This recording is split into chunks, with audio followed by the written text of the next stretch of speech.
Hi, this is Awadhesh और आप हैं मेरे channel stories by Awadhesh Kumar Upadhyay में। तो आज मैं एक नई कहानी लाया हूँ, एक सुपर नेचुरल एक्सपीरियंस।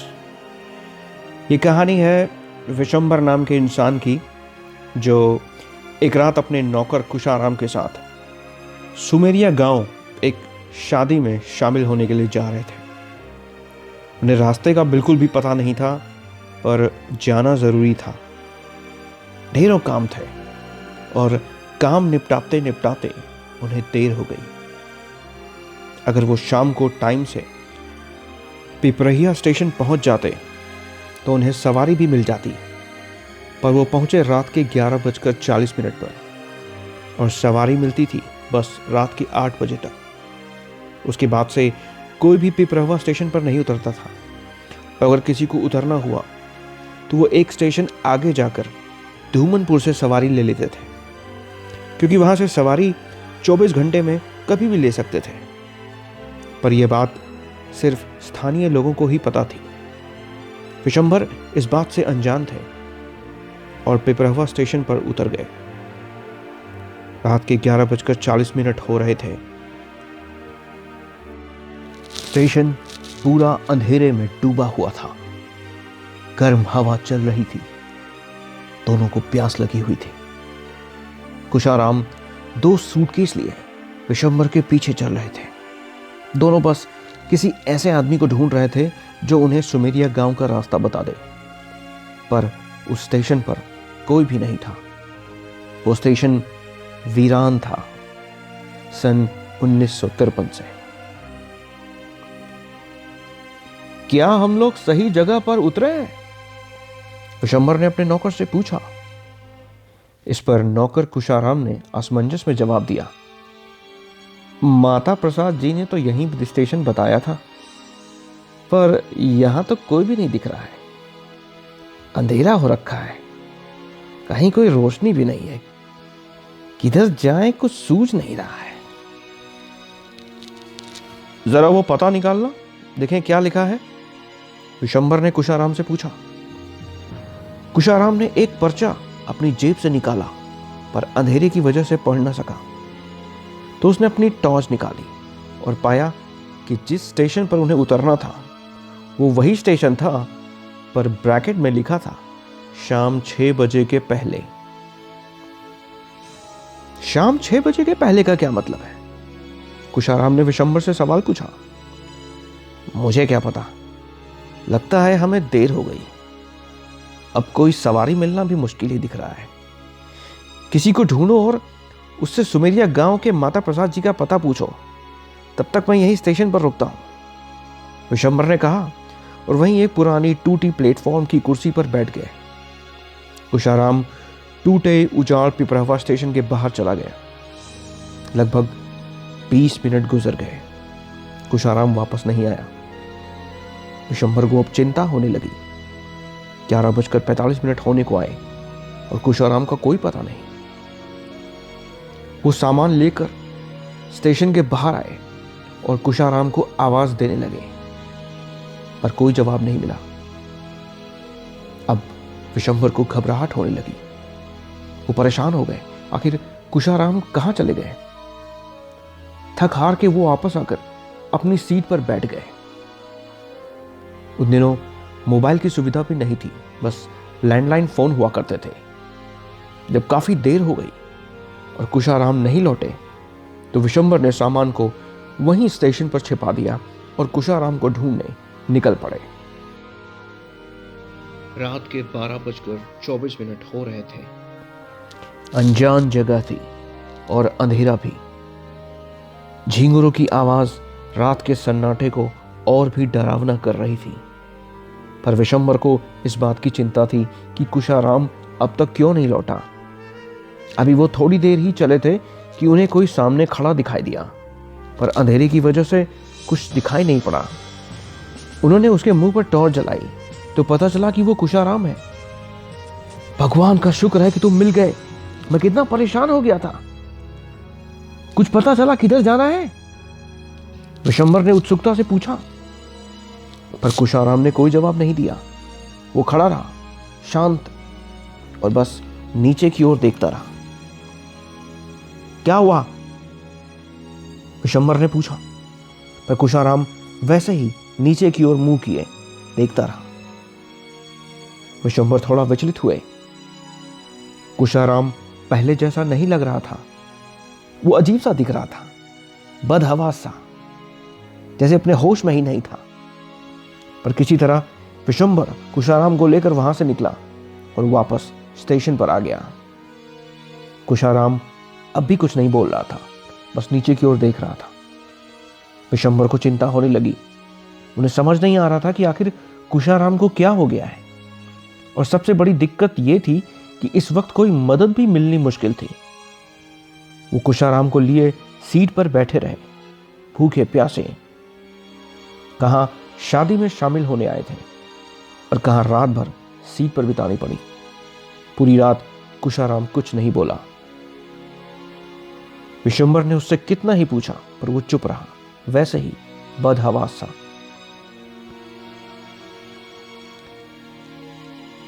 फिर विशंबर ने कुशाराम को लेकर स्टेशन से बाहर जाने का निश्चय किया। वो बाहर से किसी तरह की मदद लेकर माता प्रसाद के घर जल्द से जल्द पहुंचना चाहते थे। शादी में शामिल होने का अब उनका बिल्कुल भी इरादा नहीं था। वो बस कुशाराम की हालत को लेकर फिक्रमंद थे। तो सामान हाथ में खुद उठाकर विशंबर कुशाराम के साथ बाहर अंधेरे में निकल पड़े। कुशाराम अपने काबू से बाहर लग रहा था। वो ये तक नहीं सोच पा रहा था कि उसे क्या करना चाहिए। पर किसी तरह विशंबर ने मैनेज किया। लगभग 1.5 किलोमीटर चलने पर उन्हें एक उजाड़ सा गांव दिखाई दिया। हैरत की बात यह थी कि वो अंधेरे में डूबा हुआ था। विशंबर ने आवाज लगाई, क्या कोई है? भैया, गांव में कोई है जो हमारी मदद कर दे? पर जिस गांव में कोई रहता ही नहीं, वहां से क्या जवाब मिलता। वो चलते रहे और लगभग 2:35 पर उन्हें एक छोटा कस्बा मिला, मंदार नगर, जो रात के सन्नाटे में सो रहा था। वहीं ऑटो स्टैंड पर कुछ ऑटो वाले एक ठेले के पास खड़े चाय पी रहे थे। विशंबर ने उनसे मदद मांगी और 400 रुपए के बदले सुमेरिया गांव के माता प्रसाद के घर छोड़ने को कहा। ऑटो ड्राइवर तैयार हो गया। रास्ते में ड्राइवर ने कुशाराम की हरकतों पर गौर किया। वो अब मानसिक विक्षिप्त लग रहा था। क्या भाई साहब की तबीयत खराब है? ड्राइवर ने पूछा। हाँ, थोड़ी सी। अभी जब हम पिपरवा स्टेशन उतरे तब से।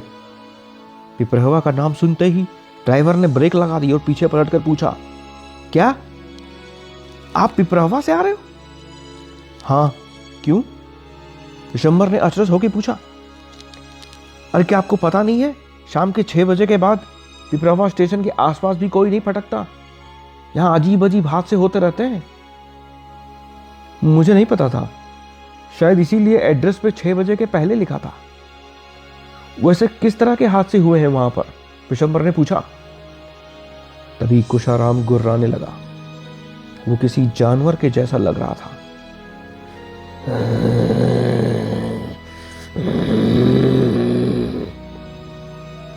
ड्राइवर चुप हो गया और बात को टाल दी। विशंबर को भी कुशाराम की यह हरकत समझ में नहीं आई। क्या हुआ कुशाराम? विशंबर ने कुशाराम से पूछा, पर कुशाराम ड्राइवर को देखकर घूरे जा रहा था। ड्राइवर भी ये अनकही बात समझ चुका था कि उसे अपना मुंह बंद रखना चाहिए। तो ड्राइवर ने गाड़ी आगे बढ़ाई और मन ही मन में गायत्री मंत्र पढ़ने लगा। विशंबर बैक मिरर में उसकी यह हरकत देख रहे थे। वह जान चुके थे कि ड्राइवर डर चुका है और उसकी वजह कुशाराम की अजीबोगरीब हरकतें हैं। विशंबर कुशाराम को देखने लगे, जो अभी भी ड्राइवर को हिंसक भाव से घूरे जा रहा था। कुशाराम धीरे धीरे उग्र हो रहा था, शायद ड्राइवर के गायत्री मंत्रों से। उसे अच्छा नहीं लग रहा था और फिर वो इतनी जोर से चिल्लाया कि आसपास गूंज गया।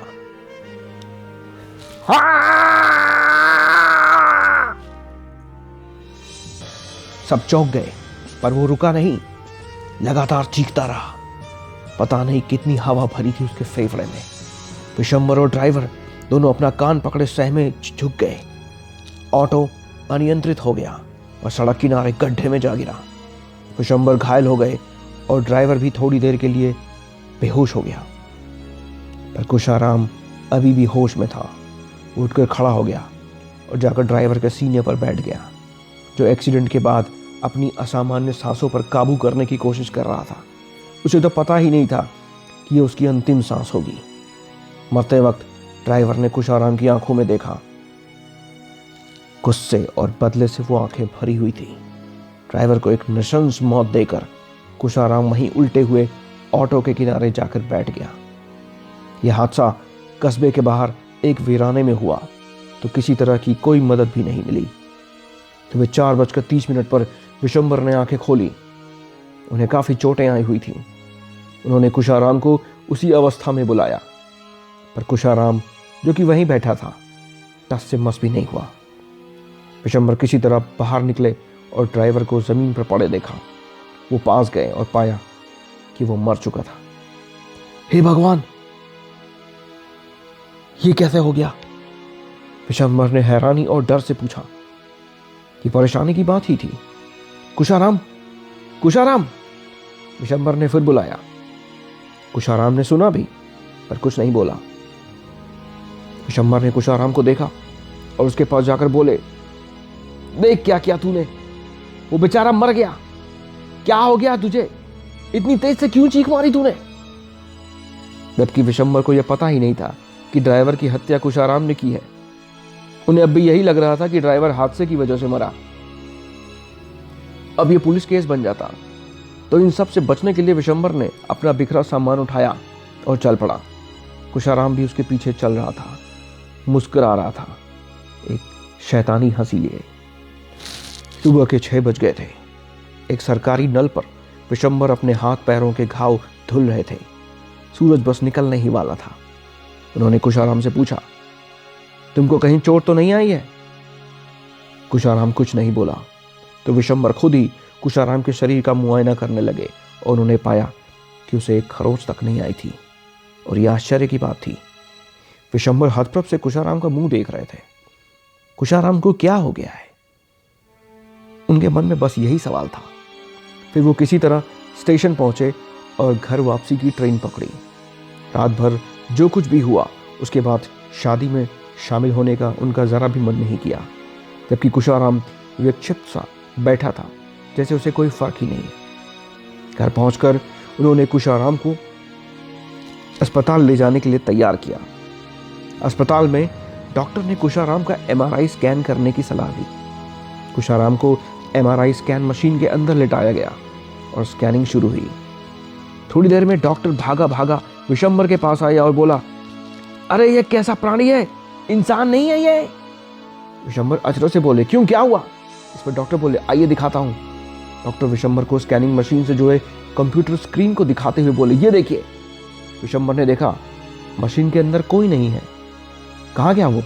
विशंबर ने हैरानी से पूछा। वो वहीं पर है, मशीन में। डॉक्टर ने एक तरफा पारदर्शी शीशे से विशंबर को दिखाते हुए बोला। कुशाराम सच में मशीन के अंदर लेटा था, पर वो कंप्यूटर स्क्रीन में दिखाई नहीं दे रहा था। और विशंबर आंखें फाड़े ये बस देखे जा रहा था। डॉक्टर ने घबराकर पुलिस को फोन कर दिया। पुलिस आई और पूछताछ हुई। विशंबर को सब बताना पड़ा, यहाँ तक कि ऑटो एक्सीडेंट में ड्राइवर की मौत वाली बात भी। FIR दर्ज हुई। पुलिस तफ्तीश के लिए घटनास्थल के लिए निकल पड़ी, साथ में विशंबर और कुशाराम भी। तफ्तीश में पता चला कि मरा हुआ ड्राइवर सुदामा था, जिसकी लाश पुलिस ने मंदार नगर से बरामद की। पुलिस अब भी कुशाराम के सुपरनैचुरल बिहेवियर को लेकर परेशान थी। पुलिस ने अपनी तफ्तीश तेज बढ़ाई। इस दौरान कुशाराम को इन सब से दूर रखा गया। विशंबर हर जगह पुलिस के साथ जाते। इस दौरान उन्होंने पिपरावा स्टेशन के आसपास के गांव में पूछताछ की, तो उन्हें मिला एक सुराग। पैजू नाम का एक स्थानीय ओझा जो भूत प्रेत भगाता था, उसने बताया कि 7 तारीख को लगभग 10:30 बजे खुमना गांव के कुछ लोग एक विक्षिप्त से आदमी को रस्सियों में बांध कर लाए थे। उनके मुताबिक वो आदमी पता नहीं कब से खेतों में गोल गोल चक्कर लगा रहा था। उस पर भूतों का कब्जा था। भूत तो शरीर छोड़कर चले गए, पर वो अनिश्चित काल तक बेहोशी में चला गया।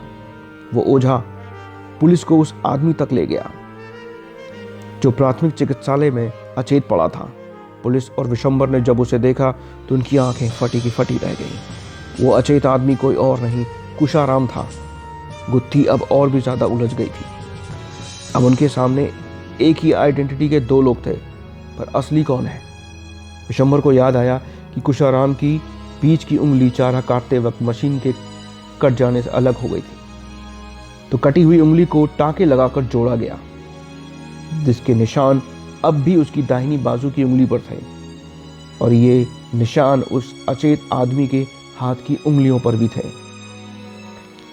विशंबर ने ब्लेड से एक हल्का चीरा अचेत व्यक्ति के हाथ पर लगाया, जिस पर उस अचेत आदमी ने कोई प्रतिक्रिया नहीं दी, पर खून की हल्की धारा बह निकली। इससे यह बात तो साबित हुई कि यह अचेत आदमी इंसान है। हो सकता है यही कुशाराम जो उस रात खो गया था। पर वो कौन था जो विशंबर के साथ रात भर था? उसका क्या उद्देश्य था? तो विशंबर ने बैजू ओझा से साथ चलने की गुजारिश की। इस काम के लिए उसे मुंह मांगी कीमत अदा की गई। बैजू विशंबर और असली कुशाराम के साथ शहर चला गया। तो आज तक के लिए इतना ही। तो ये जानने के लिए कि असली कुशाराम कौन है और वो नकली कुशाराम का रहस्य क्या है, वो कौन था जो विशंबर के साथ चला आया, ओझा ने कैसे ये पता लगाया कि असली कुशाराम कौन है, देखते रहिए मेरा channel stories by Awadhesh Kumar Upadhyay और ये कहानी हॉन्टेड रेलवे स्टेशन का प्राणी। तो अगर ये कहानी आपको पसंद आई हो तो इस चैनल को लाइक करिए, सब्सक्राइब करिए, अपने दोस्तों के साथ शेयर करिए। मैं आगे भी ऐसी इंटरेस्टिंग सुपरनैचुरल स्टोरीज लेके आता रहूँगा। तब तक के लिए धन्यवाद।